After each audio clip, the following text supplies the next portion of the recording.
La gauche parle à la gauche. C'est ça qui se passe dans ce pays depuis quelques mois et en réalité depuis des années. Et c'est ce qui fait que depuis 2017, globalement, elle pèse entre 28 et 31% du corps électoral d'élection en élection, quel que soit le contexte. C'est vrai pour le parti et le mouvement de monsieur Mélenchon, qui, je l'ai dit il y a un instant, cherche uniquement à préparer le terrain de l'affrontement et à faire place nette au sein de la gauche pour 2027. Mais c'est vrai de la même manière pour monsieur Glucksmann et pour d'autres, qui se disent on n'arrivera pas à reconstruire au sein de la gauche avant d'avoir nettoyé le terrain. Et nettoyer le terrain, ça veut dire quoi? Ça veut dire à un moment donné sortir monsieur Mélenchon de ce champ politique-là, parce qu'il occupe tout l'espace et il a une capacité dans les campagnes à faire la différence. Alors, pourquoi M.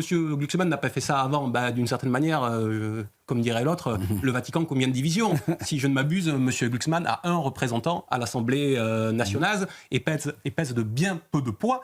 Et peser de bien peu de poids, y compris au sortir de l'élection européenne. Il ne faut pas se tromper sur ce qu'était cet attelage, qui était alors encore toujours un petit peu baroque, autour du Parti socialiste à l'élection européenne, et qui a donné un score assez intéressant à monsieur Glucksmann au final, mais qui, pour le coup, ne le place pas en centralité au sein de la gauche.